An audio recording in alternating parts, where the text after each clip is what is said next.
aujourd'hui, nous allons parler de Louis Sarkozy. Oui, Louis Sarkozy, le fils de Nicolas Sarkozy, qui a été propulsé sur toute la médiasphère publique et qui a été propulsé également en politique. Eh bien, c'est bien normal quand on a un père qui s'appelle Nicolas Sarkozy, qui a des accès un peu partout, qui a le bras long et qui a fait depuis des années de la politique. De facto, quand on est son fils, on a une visibilité plus grande. On n'a pas besoin forcément de faire ses preuves, puisqu'il y a des services qui doivent être rendus et de facto, ça permet d'avoir une carrière. Alors, nous allons l'écouter quand il est passé sur RMC chez Apolline, où il nous parle un petit peu de la religion catholique, et il explique que l'Église catholique aurait changé, qu'elle serait aujourd'hui moderniste, je ne sais pas quoi, beaucoup plus libérale, parce qu'avant ceci, cela. Donc nous allons essayer de réfuter ces propos infâmes. De toute manière, il n'a aucune légitimité pour venir parler de l'Église catholique, pour la critiquer ou que sais-je, puisque déjà de 1, lui-même n'est pas catholique. Voilà. Donc, de facto, je vois pas pourquoi il commence à parler sur l'Église catholique en essayant de semer la division dans ses rangs, puisqu'on voit qu'il va essayer de caresser un peu les traditionalistes.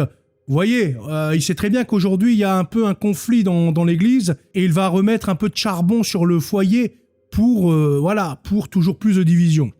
On sait comment s'appelle cette pratique-là. Donc, nous savons également que Louis Sarkozy était pour la fin du secret de confession des prêtres. Donc on voit qu'il est là pour nier tous les dogmes de l'Église catholique, il est là pour cracher sur l'Église catholique, et en fait il agit comme un bon franc-maçon tout simplement, comme un bon révolutionnaire. De toute façon il cache pas son admiration pour Napoléon Bonaparte. Nous savons tous ici qui est Napoléon Bonaparte, le bras armé de la Révolution. Donc Louis Sarkozy prend la même direction tout simplement. Il va s'attaquer à l'Église de Dieu et de facto à Dieu en France. Alors que nous dit l'ami Louis Sarkozy ? Menace de refuser la communion aux députés qui voteraient la loi sur la fin de vie mercredi. L'abbé Michel Viaud du diocèse de Blois va encore plus loin en assurant qu'il refusera aussi de célébrer leurs funérailles, leur mariage et de les accepter comme parrains. Très bien ça l'abbé Viaud d'ailleurs, ses prises de parole publiques étaient très, très bonnes. Pareil avec Monseigneur Ayé, dont là ils sont en train de parler de lui. Très bon également, ça fait du bien de voir un clergé qui durcit le ton, qui s'expose publiquement et qui va s'opposer farouchement. Ça manque. Ça vous inspire quoi ? Si Monseigneur Ayé a envie de faire de la politique, qu'il se présente aux élections. Donc là, déjà, il parle de politique, mais Monseigneur Ayé ne fait absolument pas de politique. Il rappelle tout simplement une loi de l'Église. L'Église catholique stipule bien que tu n'as pas le droit de tuer ton prochain. Le meurtre est interdit dans le commandement. De facto, il ne rappelle que la loi de l'Église et il parle aux catholiques. Il ne parle pas aux athées, etc. Il leur dit, si vous votez la loi de l'euthanasie, on vous refusera vos funérailles catholiques. Enfin non, pas lui, il dit pas ça, mais on vous refusera la communion. Donc il fait pas de politique là, il fait tout simplement de la religion. Il rappelle la loi naturelle en France. Un évêque qui menace des députés élus au suffrage universel, pardonnez-moi Apolline, c'est... Mais il n'y a aucune reconnaissance de suffrage universel. L'Église ne reconnaît pas ton suffrage.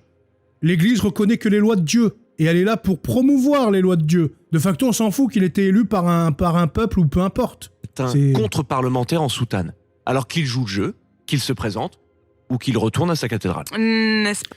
Donc vous voyez l'arrogance de Louis Sarkozy. Pour lui, on n'a pas le droit de rappeler d'une évidence, on n'a pas le droit de rappeler les commandements de Dieu. Sinon, il faut soit s'engager en politique, soit retourner à la niche, donc à la cathédrale, comme il le dit si bien. C'est exactement ce qu'il dit. Sinon, qu'il retourne comme un bon chien-chien dans sa cathédrale. C'est ce qu'il dit de façon plus élaborée, j'ai envie de dire. Pas d'abord une position doctrinale, c'est-à-dire que ça, c'est son rôle. Oui, c'est son rôle, sauf que la menace ne l'est pas. Sur la forme... La menace l'est exactement. Puisque menacer de ne pas donner la communion, c'est purement doctrinal. C'est purement catholique. Ça n'a rien à voir avec de la politique publique. On voit bien je sais pas ce qu'il raconte là. C'est d'ailleurs un petit peu un pétard mouillé cette menace, si vous me permettez. D'où d'ailleurs le grotesque de la scène. C'est un peu comme interdire l'alcool aux partisans de la prohibition. Combien de députés franchement vont encore à la messe en 2026 refuser? Ça il le sait pas, donc de facto il peut blablater. Il ne sait pas combien il y a de députés qui vont à la messe encore aujourd'hui. Les députés ne le disent pas tous publiquement. Il y a beaucoup de députés, je pense, qui vont à la messe et qui ne le disent pas forcément. Donc en fait là il sort une stat du chapeau et il pense que parce que lui il est anticlérical, parce que lui il est pas catholique, alors tout le monde devrait penser comme lui. Mais non, il y a des gars du RN, il y a des gars de LR qui vont encore à la messe. Il y a encore beaucoup de députés qui vont à la messe. Refuser la communion à ces gens-là, c'est menacer un végétarien de lui confisquer sa côte de bœuf. Sur le fond. Alors C'est pitoyable, on dirait un truc chat GPT, quoi. sur le fond, il y a un paradoxe fascinant dans l'Église catholique moderne. D'un côté, Alors ils disent l'Église catholique moderne, mais non, il n'y a pas d'Église catholique moderne. L'Église catholique, depuis 2000 ans, elle est sur Terre et elle n'a pas bougé. C'est ainsi. Il n'y a pas d'Église catholique moderne. Donc vous voyez que là, ils commencent à essayer d'inséminer un peu quelque chose qui est faux dans la tête des gens, en disant qu'il y a une nouvelle Église, comme les sédévacantistes le disent. elle réforme, elle purge, elle modernise. Regardez ce qui s'est passé début juillet. La Modernisme, fraternité modernisme. Saint-Pie X, l'aile ultra-traditionnaliste, Mais c'est pas l'aile ultra traditionnaliste de l'Église catholique. Ils n'appartiennent pas à l'Église catholique, puisqu'ils refusent l'obéissance au pape. vient d'entrer en schisme et voit ses 4 nouveaux évêques excommuniés par Rome. Le pape a tranché. Il Mais c'est pas le pape qui a tranché. refuse tout retour en arrière. Mais il dit vraiment des conneries. Le pape n'a pas tranché, ils se sont excommuniés automatiquement d'eux-mêmes puisqu'ils ont refusé la soumission au vicaire, tout simplement. Et l'aile ultra-conservatrice, c'est l'Église elle-même. C'est parce que dans l'Église, il y a des courants un peu moins tradis, un peu plus tradis, mais un catholique lambda est ultra-conservateur également. Même si aujourd'hui, on a l'impression que non, puisqu'il y a des médias qui ont une ligne très, très à gauche, hein, des médias qui ont pignon sur rue et qui ne diffusent ou ne passent que des personnes qui sont très tièdes et très mous.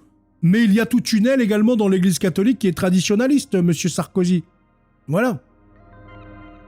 Regardez tout ce que Rome, paradoxalement, a lâché depuis un demi-siècle. Mais ils ont rien lâché. Je sais pas ce qu'il raconte, le mec. Hein. En 2007, elle enterre discrètement la doctrine des limbes. Vous vous souvenez, c'est les enfants morts sans baptême. C'est faux. Maintenant, l'Église nous dit ils ne seront plus condamnés à un no man's land spirituel. Mais Louis Sarkozy, est-ce qu'il va étudier ce qu'il est en train de raconter? Parce que les limbes, ça n'a jamais été un dogme de foi dans l'Église catholique. Ça n'a jamais été défini par un concile ou par un pape ex cathedra. C'était tout simplement une hypothèse théologique qui date, du Moyen-Âge, etc., afin d'expliquer le sort des enfants morts sans baptême. Ou bien les théologiens ont pensé à un état de bonheur permanent et naturel sans la vision béatifique de Dieu. Cependant, en 2007, la Commission théologique internationale, sous Benoît XVI d'ailleurs, va publier un document en indiquant qu'il y a de sérieux doutes pour espérer que ces enfants sont sauvés par la miséricorde de Dieu. Et le catéchisme de Saint Jean-Paul II le disait déjà, l'Église ne peut que les confier à la miséricorde de Dieu. Il n'y a donc pas de suppression des limbes. On voit tout simplement un recul de cette hypothèse théologique. C'était une hypothèse qui, aujourd'hui, est vue sous un autre œil, tout simplement.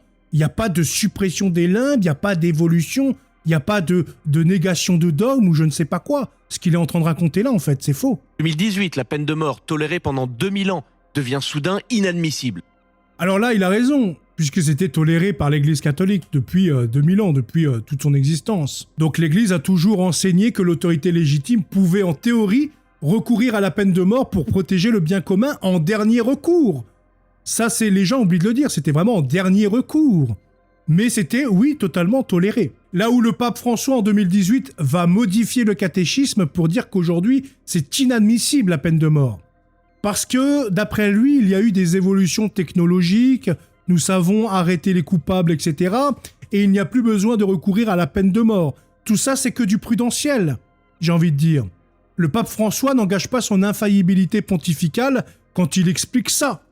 De facto, un pape après le pape François ou même Léon XIV ou son successeur pourrait totalement changer le catéchisme et réintégrer la peine de mort, puisque nous voyons que c'est un échec finalement, le fait de ne pas punir de mort, puisque les prisons sont des gruyères. En Europe en tout cas, les gens peuvent commanditer des meurtres à distance depuis leurs cellules. Ils peuvent participer à des gros réseaux de drogue depuis leurs cellules. Nous voyons également qu'il n'y a pas de repentance après la prison.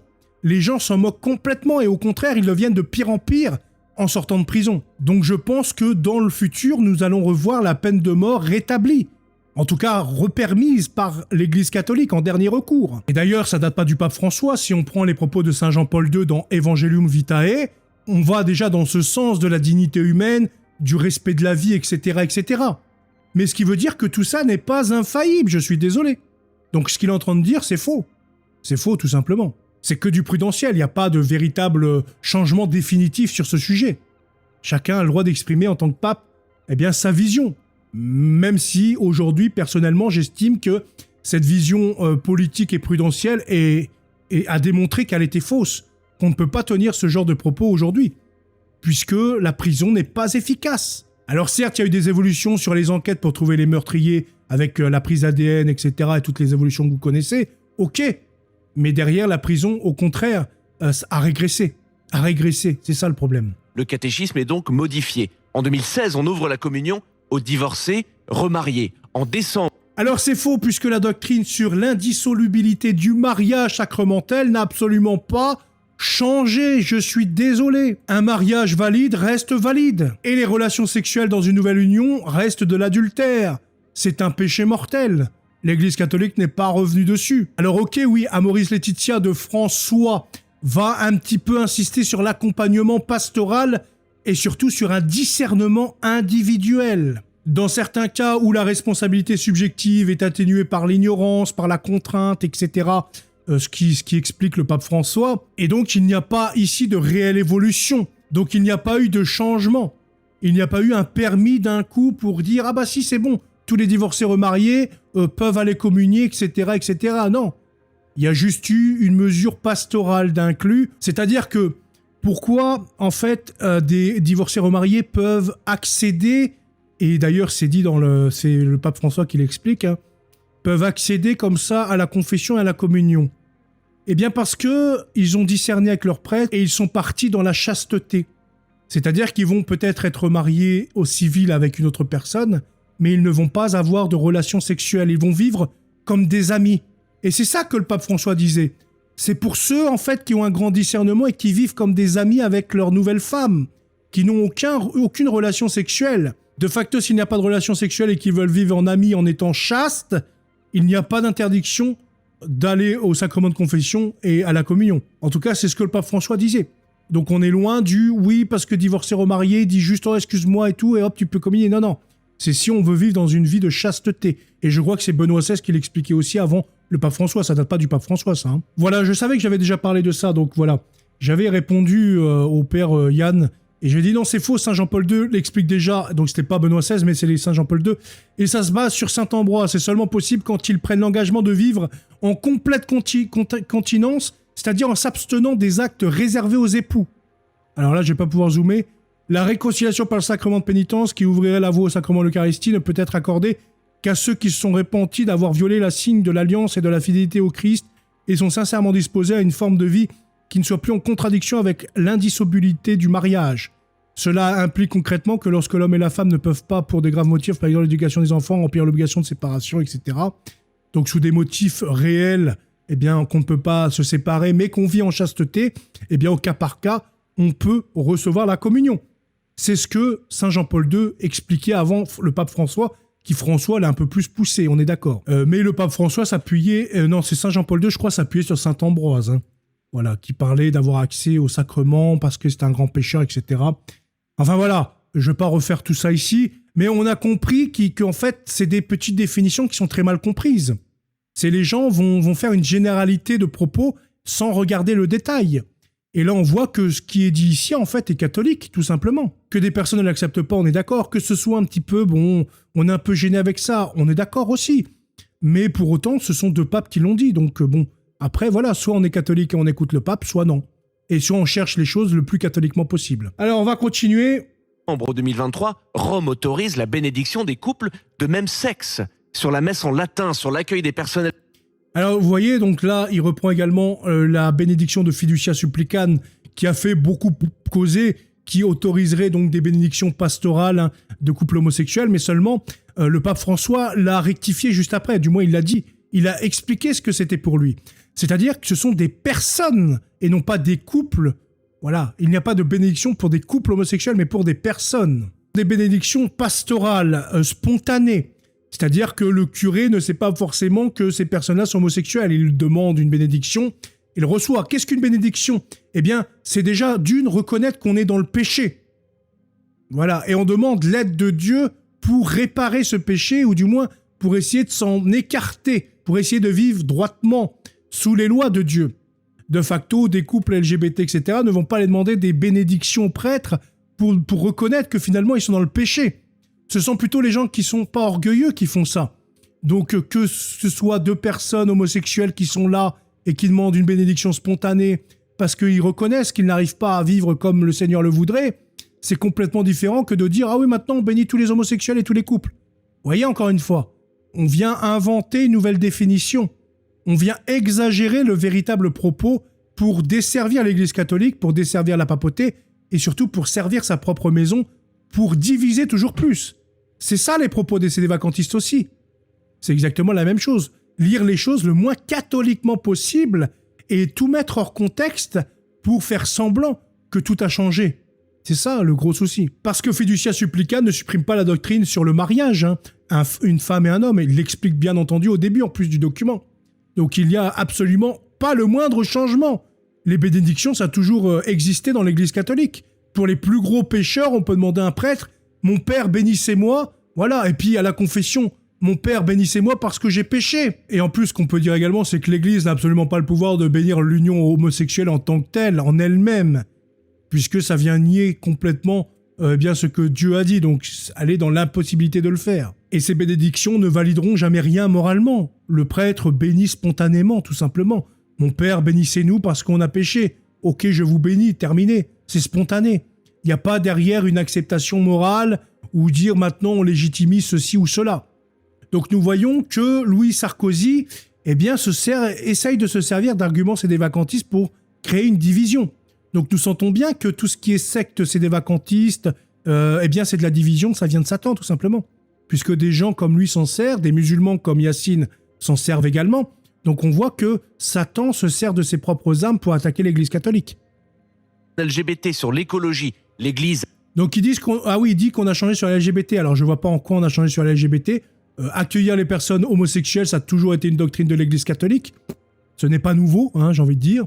Sur l'écologie, l'Église a toujours protégé la nature. Si on prend Saint François d'Assise, quand il fait sa grande homélie sur les animaux, sur la nature, etc., où il appelle mère nature, etc., ça a toujours été, il y a toujours eu dans un coin de l'Église une surprotection de la nature aussi. C'est pas nouveau. Alors qu'on redécouvre également ce genre de truc, parce que la société aujourd'hui met un point d'honneur sur ce sujet-là, c'est normal que ça se retraduise dans l'Église catholique, puisque les membres de l'Église font partie de la société. De facto, il y aura des sujets par rapport à la société qui se retrouveront dans l'Église. Il n'y a pas de changement non plus ici. Ça a bougé. Mais sur la fin de vie, là, plus rien ne bouge. Voilà, donc il a fait toute cette homélie pour nous dire que « Ah, mais c'est bizarre, puisque sur la fin de vie, il n'y a rien qui bouge. Sur le commandement, tu ne tueras point, il n'y a rien qui bouge. Mais regardez, l'Église, vous avez bougé partout, vous voyez, pourquoi vous bougez pas ?»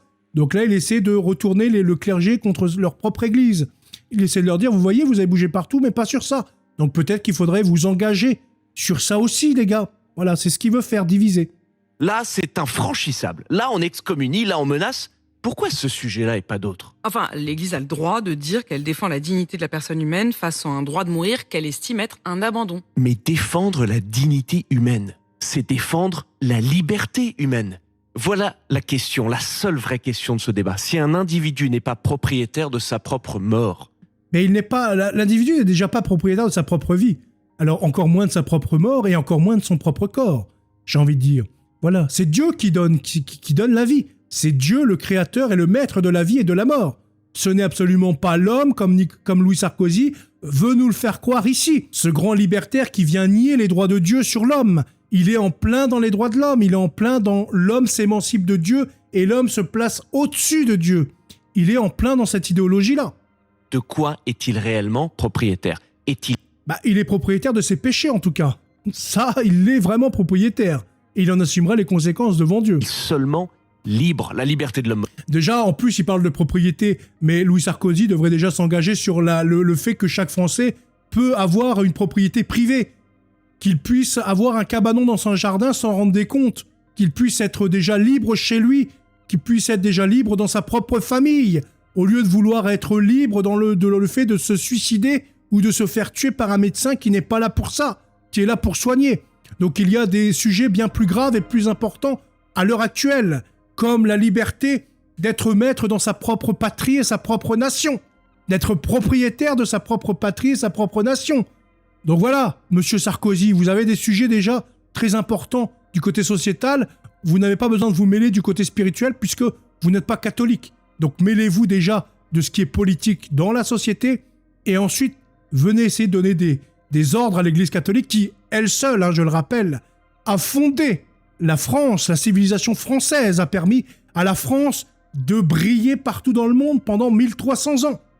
Et ce sont vos pères à vous, monsieur Sarkozy, tous ces révolutionnaires qui avaient la même façon de s'exprimer que vous, avaient les mêmes intentions contre l'Église catholique, qui ont totalement détruit cette France aujourd'hui, tout simplement. Voilà, nous avons deux France. La civilisation des révolutionnaires avec Sarkozy et la civilisation des catholiques avec l'Église. C'est à vous de choisir aujourd'hui. Est-ce que vous voulez la haine, l'horreur, ou est-ce que vous voulez le Seigneur et la sainteté? En tout cas, je vous souhaite une excellente soirée, que le Seigneur vous bénisse, et à bientôt, salut.